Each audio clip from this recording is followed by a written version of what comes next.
বাংলাদেশ ক্রিকেটে লেগেছে পরিবর্তনের হাওয়া। দীর্ঘ সময় ধরে টি-20 ফরম্যাটে দলের নেতৃত্ব দেয়া নাজমুল হোসেন শান্ত এবার অধিনায়কত্ব থেকে সরে দাঁড়ানোর ঘোষণা দিয়েছেন। এই সিদ্ধান্তটি নিশ্চিত করেছেন বাংলাদেশ ক্রিকেট বোর্ড বিসিবি সভাপতি ফারুক আহমেদ।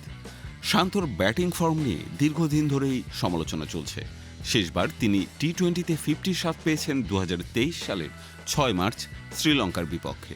এরপর টানা 19 ইনিংসে অর্ধশতকের দেখা পাননি। হাতে গোনা কয়েকটি 40 ইনিংস ছাড়া তার ব্যাট যেন ছিল নিস্তব্ধ। এই ফর্ম শুধু টি-20তে নয়, ওয়ানডে ও টেস্টেও একই অবস্থা।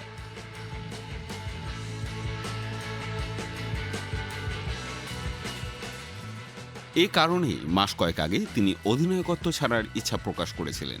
যদিও সে সময় সিদ্ধান্ত থেকে সরে আসেন, তবে এবার আর পিছু হটেননি। বিসিবি সভাপতি গণমাধ্যমকে বলেন, শান্ত ফাইনালে বলে দিয়েছে সে আর টি-20 দলের অধিনায়কত্ব করবেন না।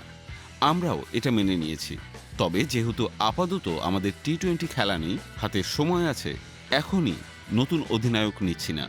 তবে যদি চোটের সমস্যা না থাকে, ওয়ানডে ও টেস্টে শান্তই অধিনায়ক থাকবে। টি-20তে শান্তর উত্তরসূরি কে হবেন তা নিয়ে এখন চলছে নানা গুঞ্জন। সবশেষ ওয়েস্ট ইন্ডিজের বিপক্ষে সিরিজে লিটন দাসের অধীনে বাংলাদেশ ৩-০ ব্যবধানে হোয়াইট ওয়াশ করে। লিটন ছাড়াও সম্ভাব্য অধিনায়কের তালিকায় ছিলেন মেহেদী হাসান মিরাজ ও তাসকিন আহমেদ। তবে তাসকিনের চোট প্রবণতা এবং মিরাজের টি-20তে স্থায়ী জায়গার অভাব তাদের পেছনে ফেলেছে। এই প্রেক্ষাপটে জিম্বাবুয়ের বিপক্ষে আসন্ন সিরিজে লিটন দাসকেই অধিনায়ক হিসেবে দেখা যেতে পারে।